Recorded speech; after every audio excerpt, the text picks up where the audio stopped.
নির্ণয় গুলিতে আহত হয়ে হসপিটালের বেডে শুয়ে আছে। নির্ণয় কুঞ্জে খবরটা পৌঁছানো মাত্রই তৎক্ষণাৎ সকলে হন্যে হয়ে ছুটে আসে।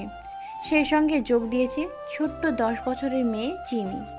বাড়ির কর্ত্রী অহনা কুঞ্জ চৌধুরীও সেই সারিতে বোধহয় বাদ পড়েনি। সকলে হসপিটালে পৌঁছানো মাত্রই শুনতে পায় ইতিমধ্যে নির্ণয়ের জ্ঞান ফিরেছে।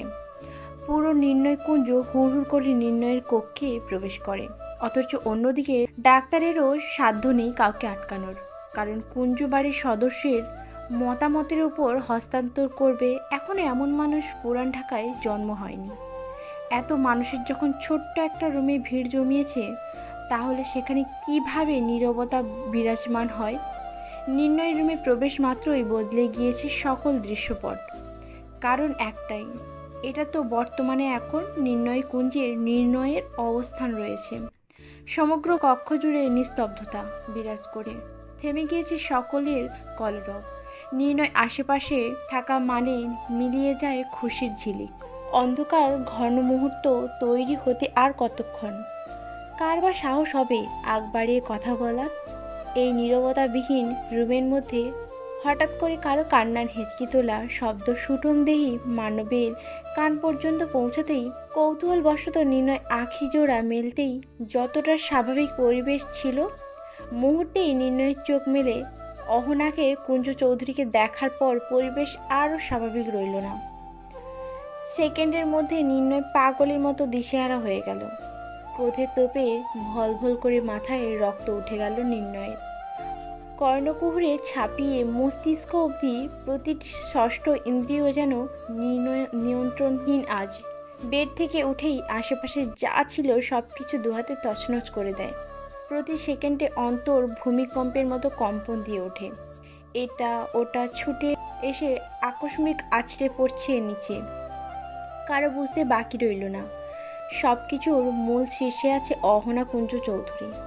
নির্ণয় অহনা কুঞ্জ চৌধুরীকে দেখেই এত উত্তেজিত হয়ে পড়েছে। কারো সাহস হলো না নির্ণয়কে থামানোর। অজানা ভয়ে জর্জরিত হয়ে সকলে চুপ হয়ে দাঁড়িয়ে আছে। সব কিছু থমথমে হয়ে আছে, কারণ কেউ চায় না নিজের জীবন ঝুঁকিতে ফেলতে। সবার চিনচিন নীরবতার মাঝে আলতাফ কুঞ্জ চৌধুরী গম্ভীর স্বরে বলে উঠল, অহনা, তুমি কক্ষ থেকে বের হয়ে যাও, নয়তো দাদুভাই শান্ত হবে না। তৎক্ষণাৎ অহনা কুঞ্জ চৌধুরী রুক্ষ স্বরে বলল, তোমার নাতি শান্ত ছিল কবে বাবা? এই ছেলে তো ওর বাবার মতো একটা সাইকো উন্মাদ হিংস্র জন্তু হয়েছে, যাকে কোনো সাধারণ মানুষ সামলাতে পারবে না। অহনা কুঞ্জ চৌধুরী কথাগুলো নির্ণয়ের কর্ণপাত হওয়া মাত্রই নির্ণয়ের রাগ আরও এক ধাপ এগিয়ে গেল। কোনো এক অজানা কারণবশত নির্ণয় প্রচণ্ড ক্ষুব্ধতায় চোয়াল শক্ত করে গর্জে উঠে বলল, জাস্ট স্টপ ইট। এই মহিলাকে এখন এই মুহূর্তে আমার রুম থেকে বের করো। এখন মানে এখন, তার না হলে কি হবে আমি নিজেও জানি না। শুধু এই মহিলা না, সবাই এখন এই মুহূর্তে আমার রুম থেকে বের হয়ে যাও। নির্ণয় সিনহা চৌধুরী এক কথা সেকেন্ডবার রিপিট করে না। নাও টাইম ইজ অন। অহনা কুঞ্জ চৌধুরী যখনই ছোট্ট চিনির হাত ধরে বাহিরে বের হতে যাবে, ঠিক তখনই অজ্ঞাত রাগে কাঁপতে কাঁপতে কঠিন স্বরে দাঁতের দাঁত পিষে বলে, আমার চিনিকে লাগবে। চিনিকে এখন আমার চাই, অ্যাট এনি কস্ট। আকস্মিক নির্ণয়ের এরূপ কথায় অহনা কুঞ্জ চৌধুরী ক্রোধের তোপে বলল, আমার মেয়েকে কোনো নরপশুর কাছে কিছুতেই রেখে যাব না, যার কাজ হলো মানুষ খুন করা। অহনা কুঞ্জের কথা শুনে নির্ণয় উপহাস্য করে বাঁকা হাসল। অহনা কুঞ্জ চৌধুরীর অহংকারীর কথায় নির্ণয় হৃদয়ে সামান্য চিড় ধরাতে সক্ষম হয়নি, কারণ নির্ণয় খুব ভালো করেই জানে অহনা কুঞ্জ না চাইলেও চিনিকে নির্ণয়ের কাছেই রেখে যেতে হবে। যার বহিঃপ্রকাশ ঘটল আলতাফ কুঞ্জ চৌধুরী। আলতাফ কুঞ্জ চৌধুরী অহনার উদ্দেশ্যে বলল, অহনা, অযথা কথা বাড়িও। চিনিকে রেখে চলো আমাদের সঙ্গে। আমি চাই না এই ছোট্ট বিষয় নিয়ে কোনো ঝামেলা হোক আর মানুষ হাসাহাসি করুক। কিন্তু বাবা। কোনো কিন্তু নেই, আমাদের সঙ্গে চলো। নির্ণয় থেকে দৃষ্টি সরিয়ে ধীর পায়ে অহনা কুঞ্জ চৌধুরী বের হয়ে যায়। এক এক করে সকলে বের হয়ে গেল নির্ণয়ের কক্ষ থেকে। শুধু রয়ে গেল সবেমাত্র প্রাপ্তবয়স্ক এক সুন্দর বিষয়ক তরুণী আর ছোট্ট শরীরের 10 বছরের মেয়ে চিনি। নির্ণয়ের ঠোঁটের কোণে বালকুনার মতো ক্ষুদ্র বাঁকা হাসি। চিনিকে তার কাছে রেখে দেওয়া মানে অহনা কুঞ্জি চৌধুরীর আগুনে ঘি ঢালা সমান। এবার নির্ণয় সরু চোখে চিনিকে পরখ করতে ব্যস্ত। কে বলবে এই মেয়ের বয়স 10 বছর? যে কেউ চোখ বন্ধ করে নির্দ্বিধায় বলে দেবে চিনির বয়স 15 কিংবা 16 চলছে। দেহের গঠনও তালে তাল মিলিয়ে তাই বলছে। 10 বছরের মেয়ের চুল যদি কোমর ছাড়িয়ে যায় তাহলে 15-16তে কি হবে? গায়ের রঙের কথা না হয় বাদই দেওয়া গেল, কিন্তু হরিণী মতো আঁখি, জোড়ার উথাল পাতাল চাহনি এবং সমুদ্রের অতল পুষ্প ন্যায় ঠোঁট দুটো পিপিলিকার মতো সর্বক্ষণ নড়তে থাকে। ঠিক তেমনই হাসলে গোলাপের মহিমুগ্ধ ফুলের মতো গালে যেন টোল পড়ে। হাসির মাঝে অতল দুনিয়ায় লুকিয়ে থাকা তীব্র আকর্ষণীয় টোল পড়ন্ত বিকেলের মতো রশ্মি ছড়ায়। কোনো প্রাপ্তবয়স্ক তরুণকে আকর্ষণ করার জন্য এতটুকুই যথেষ্ট। তাছাড়া নির্ণয় কুঞ্জে চিনির খিলখিল করা হাসির আওয়াজ ক্রমাগত প্রতিধ্বনিত চার দেওয়ালের নড়ে ওঠে, যেটা চিনির মাঝে বহিঃপ্রকাশ পায়। নিজের মনের অযাচিত ভাবনায় ডুবে যাচ্ছে নির্ণয়। না না, কি ভাবছি আমি? সব কিছু থমথমে হয়ে আছে। মন মস্তিষ্কের এহেন নিয়ন্ত্রণহীন ভাবনা মোটেও গ্রহণ করতে পারছে না নির্ণয়। সরলতায় ঘেরা চিনির ভীত সন্ত্রস্ত জলজলে নেত্রদয়। নির্ণয় কয়েক মুহূর্তের মধ্যেই নিজেকে সামলে নিয়ে গম্ভীর কণ্ঠে চিনির উদ্দেশ্যে বলল, আমার কাছে আয়। অজানা ভয়ে জর্জরিত হয়ে এক কোণে চুপসে দাঁড়িয়ে আছে চিনি। নির্ণয়ের একটুখানি কথায় চিনির ধনুকের মতো সুশ্রী বাঁকানো শরীরটা মুহূর্তেই নাজুক হয়ে কুঁকড়ে আছে। চিনি গুটি গুটি পায়ে নির্ণয়ের কাছে এলো। নির্ণয়ের নিকটে গিয়ে পলকহীন চোখে খুঁটিয়ে খুঁটিয়ে নির্ণয়কে দেখছে। কিছুতেই চোখের পলক পড়ছে না। চিনির বেসামাল চাহনিতে হঠাৎ করে অযাচিত এক প্রশ্ন ছুড়ে দিল নির্ণয়। তোর বয়স কত? পরক্ষণেই চিনির ঠোঁট ফুলে গদগদ স্বরে বলে, মাম্মা বলেছে সামনের বার্থডে 10 বছর হবে। তাহলে আমাকে এভাবে দেখছিলি কেন? আমি কি চিড়িয়াখানা থেকে পালিয়ে এসেছি? তোরা মা মেয়ে আমাকে কোনো অদ্ভুত চিড়িয়াখানার জন্তু মনে করিস, নাকি চিড়িয়াখানায় পাঠানোর ব্যবস্থা করতে এসেছিস? চিনির ছোট্ট মাথায় এই বিশেষ বাক্য রচিত কথার মানে ঢুকলো না। নির্ণয় খুব ভালো করে বুঝতে পেরেছে। অতঃপর নির্ণয় সূক্ষ্ম নজরে চিনির তাকিয়ে আকস্মিক এক প্রশ্ন করল। স্লিপ ড্রেস পরেছিস কেন? চিনির নিকট নির্ণয়ের মুখ থেকে এরূপ প্রশ্নটা অপ্রত্যাশিত বাক্য শুনে আচানক ছোট্ট চিনি চোখ তুলে নির্ণয়ের চোখের পানে চাইল। খানিকক্ষণ চুপ থেকে ছোট্ট চিনি জড়ানো কণ্ঠে বলল, মাম্মা বলেছে প্রচণ্ড গরম পড়েছে, তাই এই জামা পরেছি। মুহূর্তের মধ্যে নির্ণয় কালো কুচকুচে মণিযুক্ত চোখ দুটো রক্তিম বর্ণ ধারণ করলো। হাত দুটো মুঠোবন্দি করে বলল, তোকে যেন আর কখনো এরকম অদ্ভুত ড্রেস না পরতে দেখি। চিনি রিনরিনে আওয়াজে বলল, আচ্ছা নির্ণয় ভাইয়া। চিনির এরূপ কথায় মুহূর্তের মধ্যেই নির্ণয়ের রাগ নিয়ন্ত্রণে চলে এলো। চিনির সরলতায় ঘেরা ভীত সন্ত্রস্ত জলজলে নেত্রদয় তাকিয়ে নির্ণয় বলে, অনাকর্য চৌধুরীর রক্ত তোর শরীরে আছে তো? আমি তোর শরীর থেকে তোর মায়ের রক্তের ঘ্রাণ পাচ্ছি না। কে বলবে তুই অনাকর্যের মেয়ে? নির্ণয়ের কথা কিছুতেই চিনির ছোট্ট মস্তিষ্কে ঢুকলো না। মেয়েটা ক্যাবলার মতো তাকিয়ে আছে নির্ণয়ের দিকে। চিনির এমন হাবভাব দেখে নির্ণয় কপাল ভ্রু কুঁচকালো। ফের ভাবনার মাঝে অতল সমুদ্রে ডুব দিল। চিনির যদি এখন প্রাপ্তবয়স্ক হতো কিংবা এই কথার মানে বুঝতো, তাহলে নির্ণয়কে নিশ্চয়ই 2-4টে কথা নির্দ্বিধায় শুনিয়ে দিত। কে বা চায় নিজের মায়ের সম্পর্কে বাজে মন্তব্য শুনতে? এর মধ্যে নির্ণয় অযান্ত্রিক মস্তিষ্ক দলবদ্ধভাবে বিদ্রোহ করে বলল, চিনি আমাকে কথা শোনাবে? এটা ভাবতেই নির্ণয়ের মাথায় আগ্নেয়গিরির অগ্নুপাতের ফুঁসে উঠল। কিন্তু পর মুহূর্তেই নির্ণয় ভাবল, আমার চিনি কখনোই এমন করবে না। আর যদি করে তাহলে সেদিন হবে চিনির শেষ দিন। নির্ণয় নিজের রাগে সংযত করে বেডে গিয়ে বসলো। ক্ষত স্থান থেকে রক্ত পড়া এখন খানিকটা বন্ধ হয়ে গেছে। ক্ষত স্থানগুলো নির্ণয়ের রাগের তাপমাত্রা অনুযায়ী চলে। ছোট্ট চিনি আশেপাশে ভাঙা আসবাবপত্র দেখতে ব্যস্ত, কখনো এদিকে কখনো সেদিকে চোখ বোলাচ্ছে। পুরো রুমটা দেখলে যে কেউ নির্দ্বিধায় বলবে এখানে একটু আগেই ভূমিকম্পন হয়ে গেছে। নির্ণয় চিনির স্থানটা দ্বিতীয়বার পরখ করে মসৃণ হাস্যকর স্বরে বলল, আমার কাছে আয় চিনি। আবারও গুটি গুটি পায়ে চিনি একেবারে নির্ণয়ের কাছে এসে দাঁড়ালো। নির্ণয়ের কথার সূত্র ধরে চিনি এতটাই কাছে এসেছে, অর্থাৎ তাদের মধ্যে দূরত্ব মাত্র 5 থেকে 6 ইঞ্চি। একজন প্রাপ্তবয়স্ক ছেলে আর 10 বছরের মেয়ের শরীর ছুঁই ছুঁই অবস্থা। দুই প্রান্তে দুজন মানুষ কাছাকাছি এসে থমকে যায় নিঃশব্দে। কয়েক সেকেন্ড, মাত্র কয়েক সেকেন্ডের মনের সংঘর্ষ। এটা বুঝতে পারা মাত্র নির্ণয়ের ভেতরে কেমন যেন অদ্ভুত শিহরণ বয়ে গেল। সঙ্গে সঙ্গে নির্ণয়ের আঁখি জোড়া বন্ধ হয়ে গেল। নির্ণয়ের অপ্রত্যাশিত অনুভূতির পরিবর্তন দেখে নিজেই কিছুটা অবাক। আঁখি জোড়া বন্ধ রাখা অবস্থায় বলল, তোরা মামে আমাকে মেরে ফেলার বুদ্ধি করে এসেছিস। নির্ণয়ের কথা শুনে চিনি বোকার মতো নির্ণয়ের দিকে তাকিয়ে আছে। এইরূপ কর্মকাণ্ডে হুঁশ নেই চিনির। এইটুকু মেয়ে অনুভূতির বা কি বুঝবে? তার এই ছোট্ট মাথায় নির্ণয়ের কথা বোধগম্য হলো না। নির্ণয়ের চোখ মেলতেই দুই জোড়া আঁখি আবারও একত্রিত হলো। নির্ণয়ের কালো মণিযুক্ত শূন্য অনুভূতিহীন নিস্তেজ চোখ দুটো শুধুমাত্র চিনির চোখের মাঝে নিবদ্ধ।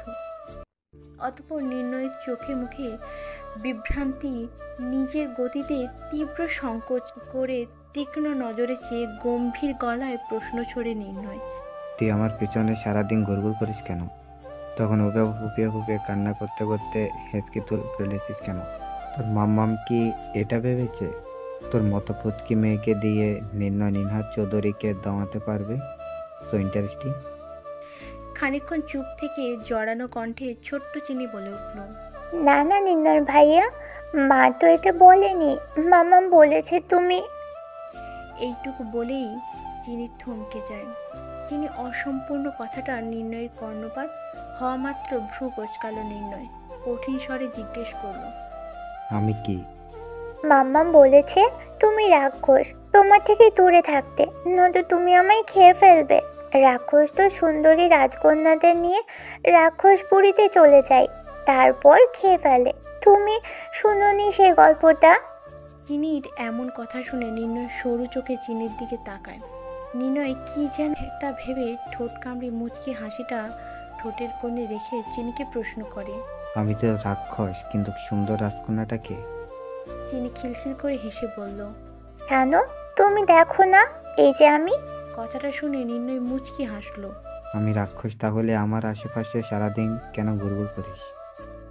আমার কাছে তোমাকে রাক্ষস মনে হয় না, রাজকুমার মনে হয়। তুমি কত সুন্দর, আমিও তোমার মতো সুন্দর হতে চাই।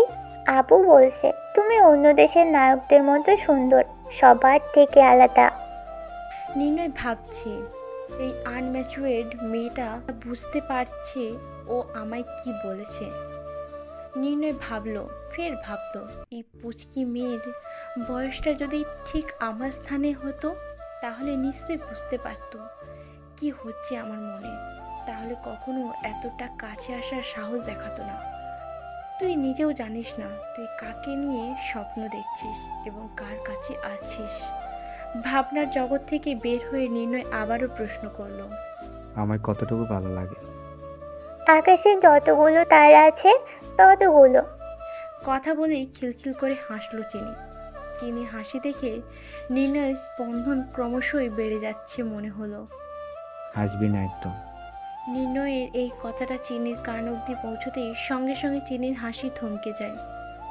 নির্ণয় ফের হাসকি স্বরে বলল, আমার পুত্র হবি? 8 বছর পর বর্তমানে ফিরে এলো। নির্ণয় কুঞ্জে প্রতিদিনের মতো রাতের অন্ধকার পেরিয়ে এক নতুন সকালের আগমন ঘটল। ভোরের আলোতে নানা ধরনের পাখির কলধ্বনি জাগান দিচ্ছে। ভোরের আলো এই বুঝি ফুটেছে বাড়ি মাতিয়ে রাখা হাস্যোজ্জ্বল ছোট্ট 10 বছরের চিনি এবার 18তে পা দিবে। সেই 10 বছরের ছোট্ট মেয়েটা এখন বড় হয়ে গেছে। আর কিছুদিন পর চিনির 18তম জন্মদিন উদযাপন হবে। সেই দিনটির আগমন ঘটবে কিছুদিনের মধ্যে। এখন চিনির বয়স 17 বছর চলছে। চিনির ঘুমে বিভোর। আশেপাশে কি হচ্ছে সেদিকে কোনো হুঁশ নেই। বেশ আরাম করে ঘুমিয়ে আছে নির্ণয় কুঞ্জের রাজকন্যা। অতঃপর বেলা গড়িয়ে রাজকন্যার এই বুঝি ঘুম ভাঙল। মাম্মাম, ও মাম্মাম, আমার লেট হচ্ছে তো। আর কত টাইম লাগবে তোমার, বলবা প্লিজ? চিনি, তুই কাকে ডাকছিস বলতো আমায়? কেন আপু, মাম্মামকে ডাকছি। মিঠি চোখ পাকিয়ে চিনির দিকে তাকিয়ে আছে। চিনি এটা বুঝতে পারা মাত্র ছোট্ট করে একটা মিষ্টি হাসি দিল, যেন এই মিষ্টি হাসি দেখে তার বোনের মনটা গলে যায়, নয়তো নির্ঘাত আজ আপুর হাতে মার খেতে হবে। চিনি ঠিক ভাবলো, যেমন ঘটলো ঠিক তেমনই চমৎকার। মুহূর্তের মধ্যেই মিঠির মন গলে গেল। আর চিনিও এটা বুঝতে পারা মাত্র দৌড়ে গিয়ে মিঠিকে জড়িয়ে ধরলো। হয়েছে হয়েছে, আর রাগ ভাঙাতে হবে না। চিনি, তোর কি টাইম চেঞ্জ নেই? এখন তো আর ছোট নেই তুই। কেন প্রতিদিন আমি আর মামাম তোর ঘুম ভাঙাবো? এত ঘুমাস কি করে তুই? চিনি আবার ছোট্ট করে একটা মুচকি হাসি দিয়ে বলল, আমার যে কেন এত ঘুম পাই জানি না। বিশ্বাস করো আপু, আমার ফেভারিট শিউলি ফুলের প্রমিস, আমি এক চিনি পরিমাণও মিথ্যা বলছি না। চিনির এমন বোকা বোকা কথায় চিনির আড়ালে নিঃশব্দে হাসলো মিঠি। চিনি একটু বেশি সরল। মুহূর্তেই মিঠি আবারও চোখ পাকিয়ে তাকালো চিনির দিকে। তোকে কতবার বলছি এইসব বাজে বাজে কথা না বলতে? আমি তোকে সব সময় বিশ্বাস করি। আমাকে বিশ্বাস করানোর জন্য এসব বলতে হবে না। আমাকে বিশ্বাস করানোর জন্য তোর মুখের হাসিটাই যথেষ্ট। বুঝলি আমার ছোট্ট শিউলি ফুল? শিউলি ফুল বলাতে চিনির ছোট্ট মুচকি হাসিটা এইবার দীর্ঘ আকারের হলো। কারণ চিনির শিউলি ফুল বড্ড বেশি প্রিয়। কারণে অকারণে শিউলি ফুল নিয়ে হাজার রকম করে ভাবতে বসা তার কাজ। শিউলি ফুল কত সুন্দর। শিউলি ফুলের সুঘ্রাণটা তার মন ভালো করার 99% কারণ। সে যদি শিউলি ফুল হতো তাহলে দুনিয়ার সব না পাওয়া হাহাকার পাওয়াতে পরিণত হতো। আপু সত্যি আমি শিউলি ফুল, কিন্তু সবাই যে আমায় কিউটি বলে। মিঠি এবার হাসি দিয়ে চিনির 2 গালে হাত রাখলো। সবাই ঠিকই বলে তুই আমার কিউটি শিউলি ফুল, বেলি ফুল আমার। তোর এই গাল দুটি ফুলের পাপড়ির মতো, এ বুঝি ফুটন্ত এক কলি। কিন্তু সব ফুল হাসলে ফুলের পাপড়ি ছড়ে, আর আমার ছোট্ট শিউলি ফুলটা হাসলে 2 গালে টোল পড়ে, যে কেউ দেখলেই মনোমুগ্ধতায় পড়বে। মিঠির এমন কথা শোনার পর চিনি খিলখিল করে হাসছে। চিনির খিলখিল করা হাসি দেখে মিঠি মনে মনে ভাবল, এই সৌন্দর্য তোর ঘুমের কারণ। অন্তত আমার সেটাই মনে হয়। এই সৌন্দর্য তোর জীবনের অন্ধকারের পথে ভূমিষ্ঠ হওয়ার আহরণ। কেন তুই এত সুন্দর হতে গেলি? নয়তো আজ তোকে এত ঘুমাতে হতো না, আর আমাদেরও তোকে নিয়ে এত ভয় চিন্তা করতে হতো না, আর ওই 7টা মানুষের প্রাণও দিতে হতো না। সেই দিনের কথা মনে পড়লে এখনো আমার গায়ে কাঁটা দিয়ে ওঠে। অত্যাচারী হৃদয়হীন সেই মানুষটার কথা ভাবলে ঘৃণায় রিডি করে ওঠে নির্ণয় কুঞ্জ। হয়তো তুই সব ভুলে গেছিস, কিন্তু অতীত কি তোর পিছু ছাড়বে? না না, আমি কিছুতেই আমার বোনের আশেপাশে অতীতকে ফিরতে দিব না। আর মামামও ওই অশুভ ছায়াকে তোর পিছু নিতে দেবে না। কেন যে তোকেই এত রূপ দিয়ে হে ধরনীতে পাঠিয়েছে কে জানে। একটু মুচকি হাসি দিলেই মনে হয় দুনিয়াটা হাসছে। তুই হাসি দেওয়ার পর 2 গালে টোল পড়ার যেই ব্যাপারটা, না চাইতো কেউ নিঃসন্দেহে মন হারাবে। গায়ের রংটাও ধবধবে সাদা, চুল না হয় মামামের মতো হয়েছে, কোমর ছাড়িয়ে পড়ে, কিন্তু বেশি বড় হওয়ার আগেই ভয়ে কেটে ফেলে। কিন্তু কই আমি আর মামাম তো এত সাদা না। তাহলে তুই কার গায়ের রং পেয়েছিস? চোখগুলো যেন হাসলে কথা বলে, আর যখন নীরবতা পালন করে তখন মনে হয় কেমন যেন নেশা নেশা লাগে। যে কেউ বলবে এই চোখের দিকে তাকিয়ে গোটা এক জীবন কাটিয়ে দেওয়া যাবে। সমুদ্রের মতো উতাল পাতাল করা এক মনোরম চাহনি, থুতনির তিলটা যেন যে কাউকেই আকর্ষণ করবে। তাই তো সবাই তোকে কিউটি বলে। মিঠিকে হঠাৎ করে চিনির দিকে তাকিয়ে কিছু ভাবতে দেখে চিনি বলল, এই আপু, এমন করে কি দেখছো? কাকে নিয়ে ভাবছো তুমি? চিনির কথায় মিঠির ভাবনার জগৎ থেকে ফিরে এসে বলল, ভাবছি তোর কলেজের টাইম হয়ে গেছে, কিন্তু নির্ণয়গঞ্জের রাজকুমারীর সেদিকে কোনো খেয়াল নেই। মিঠির মুখে এরূপ কথা শুনে চিনির হুঁশ ফিরল। তাই তো, কলেজের টাইম হয়ে গেছে, কিন্তু মামাম এখনো রুম থেকেই বের হচ্ছে না কেন? মিঠি বলল, তোর কি মনে হয় চিনি, মাম্মাম এত বেলা অবধি এখনো রুমে থাকবে?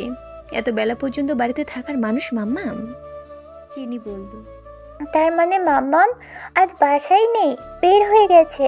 মামা মামাই রেখেই চলে গেছে। তাহলে আমি কার সাথে কলেজে যাব?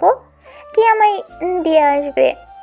মাম্মামের আজ অফিস আছে, সেখান থেকে আবার জনসভার মিটিংয়ে যাবে। আজ তোকে আমি দিয়ে আসবো। চিনি খুশিতে আপ্লুত হয়ে বলল, সত্যি আপু, তুমি দিয়ে আসবে? তাহলে তো অনেক ভালো হবে। সারা রাস্তা অনেক গল্প করতে পারবো।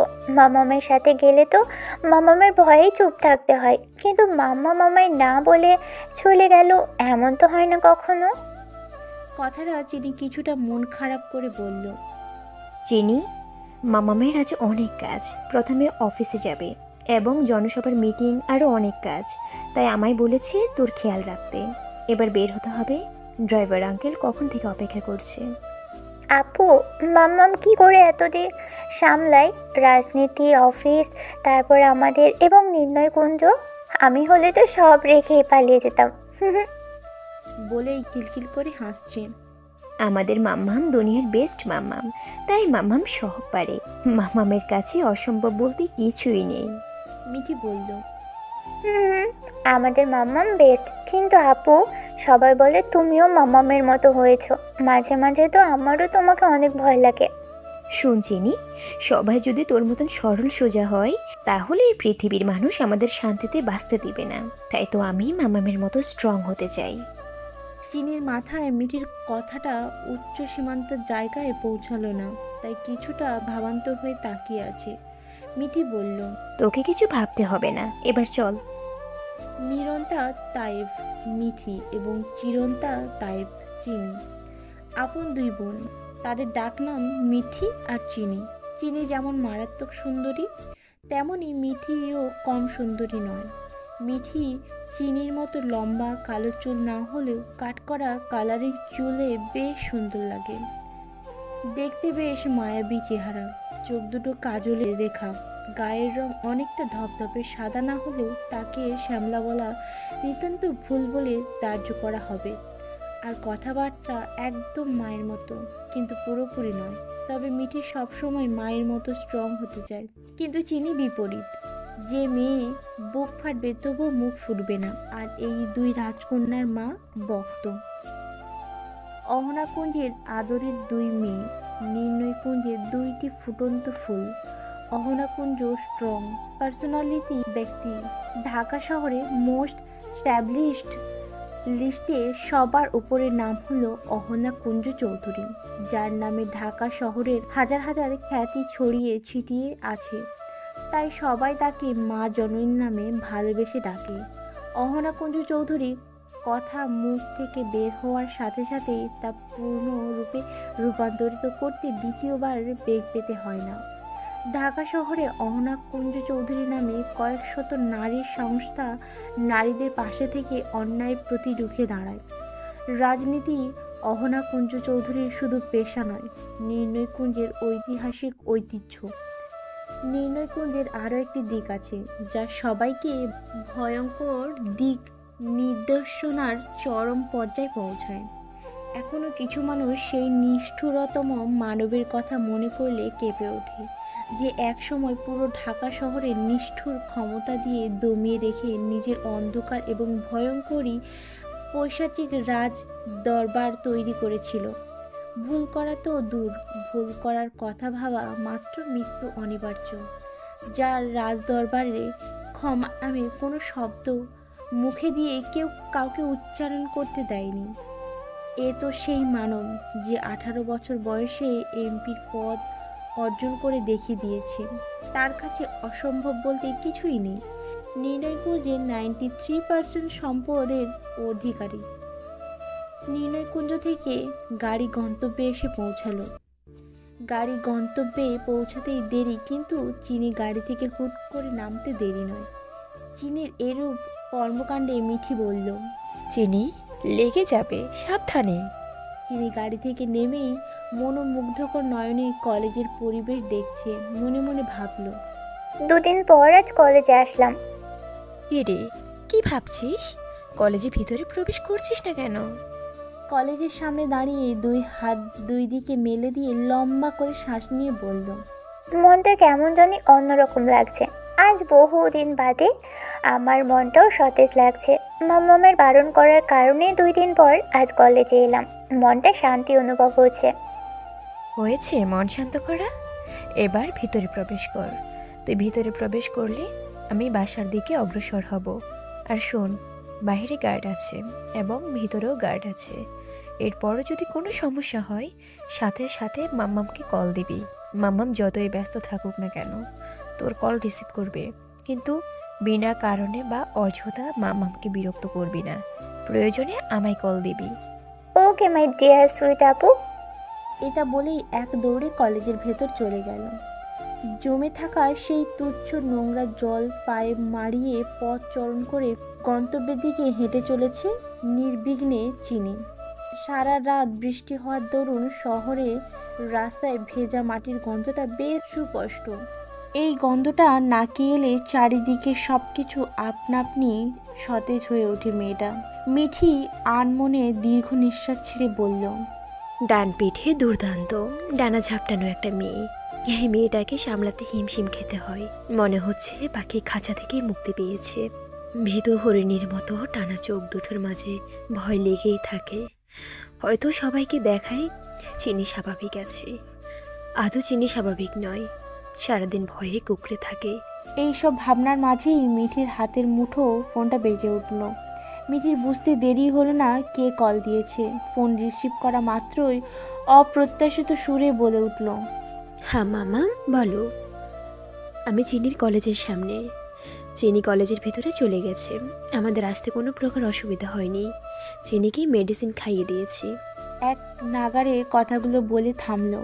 বিপরীত পাশ থেকে কি বলল বোঝা গেল না। মিঠি কান থেকে ফোনটা নামিয়ে স্বস্তি নিঃশ্বাস নিল। তারপর মিঠি নির্ণয় কুঞ্জের উদ্দেশ্যে গাড়িতে উঠল। মিঠি গাড়িতে বসে জানালা ভেদ করে আখিজোড়া বাইরে নিবদ্ধ। এমন সময় হুট করে ভাবনার জগতে পাড়ি দিল 8 বছর আগে। চিনিকে যখন হসপিটালে নেওয়া হয়, ফালস চেক করে হার্ট রেট পর্যবেক্ষণ করার পর ডাক্তারের কি বলা উচিত তিনি তা বুঝছেন না। স্বাভাবিকভাবে 10 বছরের বাচ্চাদের বিপিএম 60 থেকে 100 থাকে, কিন্তু চিনির বেলায় হৃৎপিণ্ডের বিট রেট একদম নিম্নস্থানে দেখা যাচ্ছে। সময়ের ব্যবধানে ঠিক তেমনই উচ্চমাত্রা হার্ট রেট বেড়েই যাচ্ছে। ডাক্তার একটা সময় পর সব আশা ছেড়েই দিয়েছে। আমি সেই দিন প্রথম এবং শেষবার মাম্মামকে হাঁটু গেড়ে প্রথম আল্লাহর কাছে, দ্বিতীয়বার ডাক্তারের কাছে চিনির প্রাণ ভিক্ষা চাইতে দেখেছি। সেদিন মনে হয় আল্লাহ আমার মাম্মামের ডাকে সাড়া দিয়েছেন। শুধু মাম্মাম নয়, নির্ণয় কুঞ্জের প্রতিটা সদস্য হসপিটালের কর্নারে বসে বসে কেঁদেছিল পাগলের মতো, শুধু সেই নিষ্ঠুর মানব ছাড়া।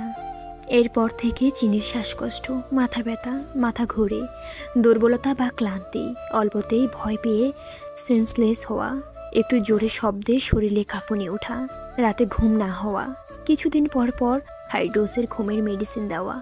এক প্রকার বলা যায় চিনি ফোবিয়াতে আক্রান্ত। আর তখন থেকেই চিনিকে সাইকোলজিস্ট ডাক্তার দেখানো হয়েছে। এখন 93% সুস্থ। তবে চিনি নামক সেই চঞ্চল ছোট্ট মেয়েটা আজ আর চঞ্চল নেই। চিনির প্রাণোজ্জ্বল হাসির রিমঝিম আওয়াজ যেন কর্ণকোহর ছাপিয়ে বহু বছর ধরে তালা লাগানো হয়েছে নির্ণয় কুঞ্জে। মেয়েটা একদম চুপ হয়ে গিয়েছে। যেটুকু দেখা যায় কিংবা রয়েছে সবটাই সেই অতীতকে ঘিরে। চিনির প্রতিকূল পরিস্থিতিতে নিজের অসহায়ত্ব কাউকে প্রকাশ করতে না পেরে নিঃশব্দে কেঁদে ভাসাবে দু চোখ, তবুও কারো কাছে কিচ্ছু প্রকাশ করবে না। চিনি সুস্থ বা সবার সাথে যেটুকু মিশতে পারে সবটাই মামামের জন্য। কিন্তু চিনি আদৌ পুরোপুরি সুস্থ হয়েছ তো? আমি এখনও মাঝে মাঝে চিনিকে ঘুমানোর মাঝে ছটফট করতে দেখি। ঘুমের মাঝে অনাকাঙ্ক্ষিত কিছু শব্দ উচ্চারণ করতে দেখি। কথাগুলো ভাবতে ভাবতেই মিঠির চোখ থেকে 2-4 ফোঁটা অশ্রু গাল বেয়ে পড়ল। অনেকক্ষণ ধরে নিষ্প্রভ চোখে জানালার বাইরে চেয়ে থাকতেই মিঠির গাড়ি নির্ণয়কুঞ্জের রাস্তায় পৌঁছানোর গতিবেগ করল। ঢাকা শহরের জন্য সব এলাকা বা বাড়ির মতো নয়, নির্ণয়কুঞ্জ নয়, সম্পূর্ণ আলাদা ধাঁচের কোনো রূপকথার রাজের মতো। না আছে কোলাহল, না আছে খুব কাছাকাছি জনবসতি। নির্ণয়কুঞ্জ যেই রাস্তা ধরে বাড়ির মেন গেটে পৌঁছায় সেই রাস্তাটা জনমানব শূন্য।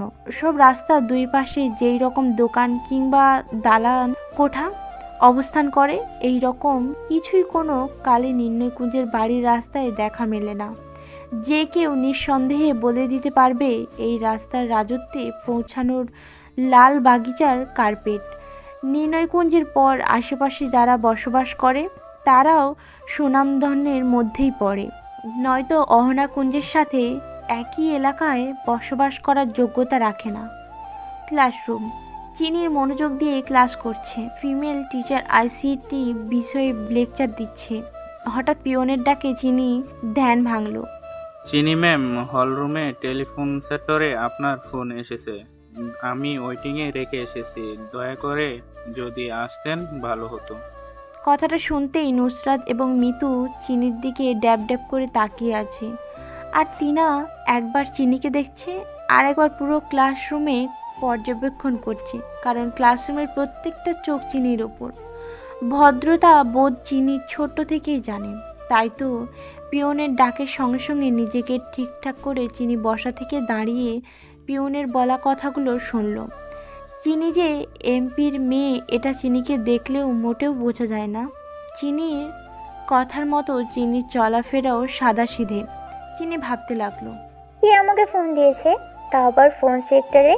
আমার তো আজ ফোন অন করা, বাসা থেকে আমার আসার সময় ফোন চার্জ দিয়ে নিয়ে এসেছে মনে করে। তাহলে চিনির ভাবনা থেকে হুঁশ ফিরল ফিমেল টিচারের কথায়। চিনি মামুনি, তুমি কথা বলে এসো ফোনে, তুমি আসলেই বাকি লেকচার কমপ্লিট করব। চিনি ক্লাসরুম থেকে বের হয়ে টেলিফোন সেক্টরের রুমে অগ্রসর হচ্ছে। এরই মধ্যে চিনির থেকে 5 ফুট দূরত্ব বজায় রেখে 15 জন বল বাহুল্য ফিটনেস বিশিষ্ট ব্যক্তি সামনে দাঁড়িয়েছে। এটা দেখা মাত্র চিনির শরীর কেঁপে উঠল। চিনি কিছু বলার আগে এদের মধ্যে কেউ একজন বলে উঠল, অহনা ম্যাম বলেছে ক্লাসরুমে চলে যেতে, টেলিফোনের ব্যাপারে ম্যাম দেখবেন। দুপুর 2টো। চিনি ক্লাস শেষ, তাই বন্ধু মহলের সবাই আড্ডা দিতে বসেছে শহীদ মিনারের সিঁড়িতে। চিনির বন্ধু বলতে নুসরাত, মিতু, তিনা আর আদনান, এদের সাথেই চিনির ওঠা বসা। নুসরাত এবং আদনান টুইন, আপন ভাই বোন, তাই তো দুজনেই খুব ফ্রেন্ডলি। চিনির একটাই ছেলে ফ্রেন্ড ছোট থেকে। চিনির আদনানকে ছাড়া আর কোনো ছেলের সাথে মেশে না, কথাও বলে না। ছেলেদের সাথে না মিশতে পারা এটাও চিনির ফোবিয়ার একটা লক্ষণ। চিনি আদনান ছাড়া সব ছেলেদের ভয় পায়, এমনকি বাড়ির দারোয়ানকেও। তাই তো চিনির প্রত্যেকটা লেকচার টিচার ফিমেল। নুসরাত আর আদনানের সাথে পরিচয় ছোট থেকে, তাই তো ফোবিয়া থাকাকালীনও চিনি আদনানকে ভয় পায়নি। সব ছেলেদের দেখলে যেমন অস্বস্তি হয়, কিন্তু আদনানকে দেখলে সেই রকম অস্বস্তি হয় না। এই সম্পূর্ণটা ঠিক করেছে আদনান নিজে। ছেলেটা বড্ড বেশি মিশুক এবং হাসি মাখা চেহারা। একটু একটু করে চিনির সাথে মিশেছে সেই ছোট্ট থেকে। সারাটা দিন নুসরাতকে নিয়ে আদনান চিনিদের বাসায় পড়ে থাকতো চিনিকে স্বাভাবিক করার জন্য। এইটুকু বয়সে আদনান এবং নুসরাত চিনির জন্য অনেক করেছে। চিনি তখন সবার সাথে স্বাভাবিক না হলেও আদনান আর নুসরাতের সাথে স্বাভাবিক ছিল। অহনা আর মিঠির পর চিনি তৃতীয় দফা নুসরাত ও আদনানের সাথে স্বাভাবিকভাবে মিশেছে। তাদের চেষ্টা বৃথা যায়নি। সবার মাঝ থেকে তিনা জিজ্ঞেস করল, চিনি, এই 2 দিন কলেজে অনুপস্থিত ছিলি কে? মামা আসতে দেয়নি, তাই আমি আসিনি ভয়ে। তিনা আবার প্রশ্ন করলো, আজ তোকে ফোন সেক্টরে কে কল দিল? চিনি সোজা সাপটা উত্তর, আমি জানি না। চিনি, তোদের ফ্যামিলির প্রত্যেকটা মেম্বার রহস্যময় নাকি পুরো নির্ণয়কুঞ্জ রহস্যময়? কথাগুলো বলেই একগাল উপহাস্য করে হাসল তিনা।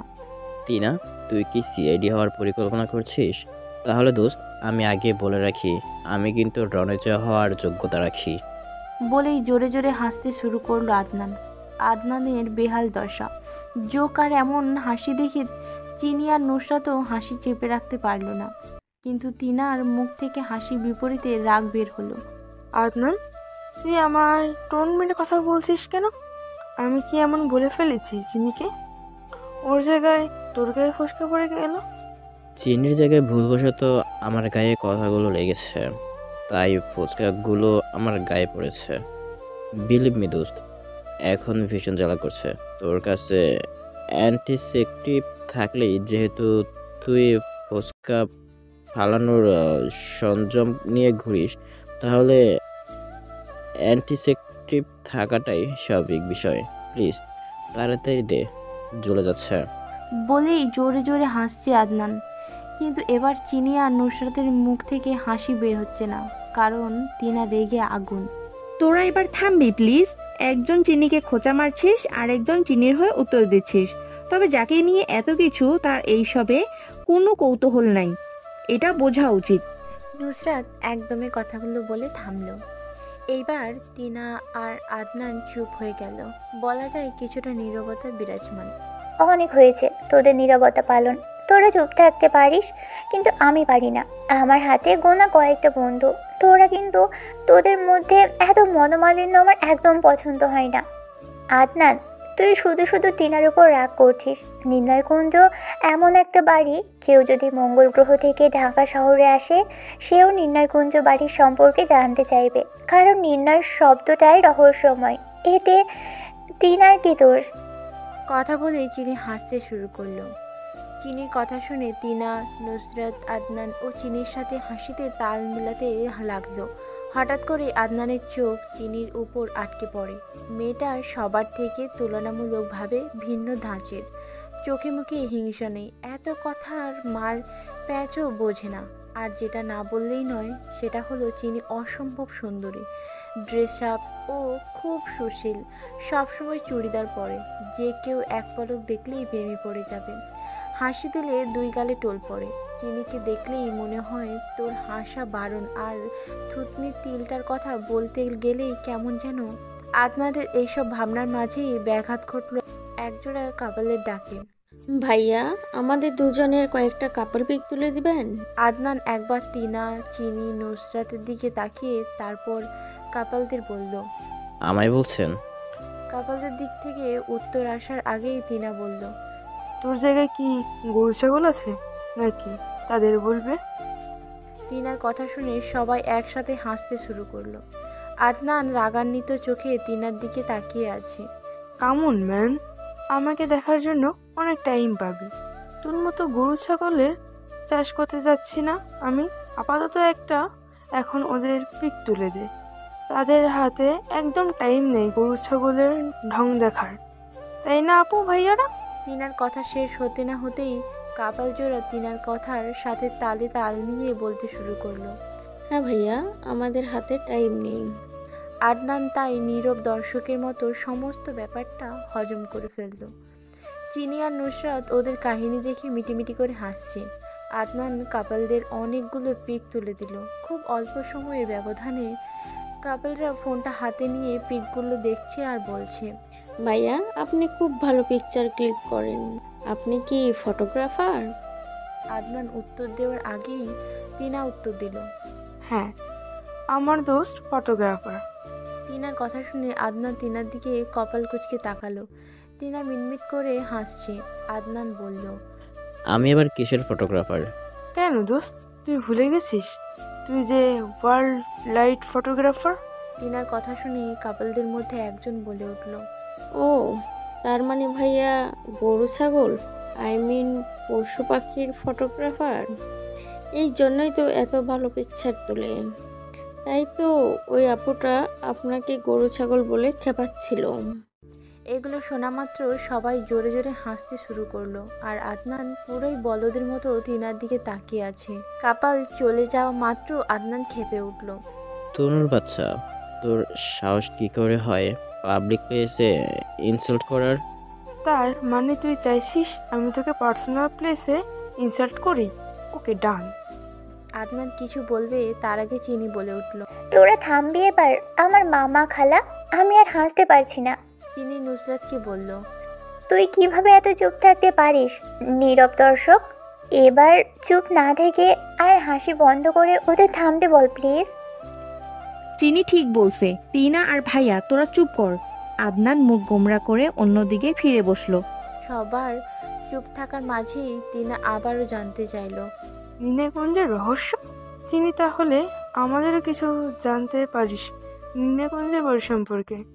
তোর ফ্রেন্ড সুবাদে এইটুকু তো জানতেই পারি।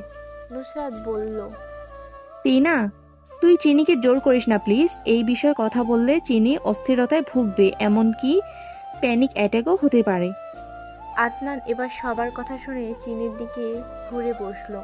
আদনানের ঘুরে বসা দেখে চিনি মুচকি হাসলো, তারপর বলতে শুরু করলো, আমি নির্ণয়কুঞ্জের সম্পর্কে তেমন কিছু জানি না। যেটুকু জানি বা জেনেছি আপুর কাছ থেকে, নির্ণয়কুঞ্জটা বহু পুরনো, কত শতাব্দীর আগে তা আমি জানি না, কিন্তু এটুকু জানি আমার মা নানির জন্মের আগে থেকেই কুঞ্জ বাড়ির নাম নির্ণয়কুঞ্জ।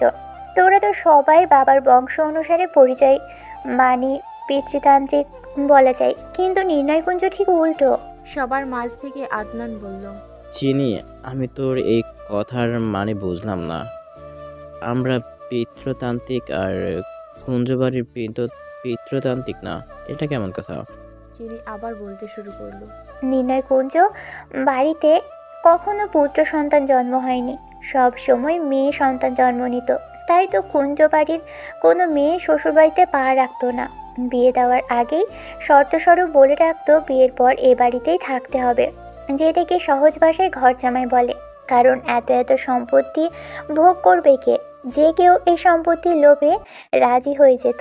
কিন্তু ভাবার বিষয় হচ্ছে, এটা কুঞ্জবাড়ির যখন সন্তান জন্ম হতো তখন বংশ অনুসারে একটা করে সন্তান জন্ম হতো। কুঞ্জবাড়ির কেউ এত বছরে দ্বিতীয় সন্তানের মুখ দেখে নাই, এমনকি মেয়ে সন্তানও দ্বিতীয় জন্ম হয়নি। ছেলে সন্তান জন্ম হবে এই কথাটা কুঞ্জবাড়ির কেউ দিবা স্বপ্ন দেখে না। তাই তো নির্ণয়কুঞ্জের মেয়েরা পুরুষদের থেকে কোনো অংশেই কম নয়। চলাফেরা, রাজনৈতিক, ব্যবসা বাণিজ্য সব দিক দিয়ে উপযুক্ত। বংশ অনুসারে নির্ণয়কুঞ্জে একটা কথা ছিল, কখনো যদি নির্ণয়কুঞ্জের ছেলে সন্তান জন্ম নেয় তাহলে তার নাম হবে নির্ণয়। নুসরাত বলল, তার মানে এত বছর নির্ণয় কুঞ্জ শুধু মেয়ে সন্তান জন্ম হয়েছে?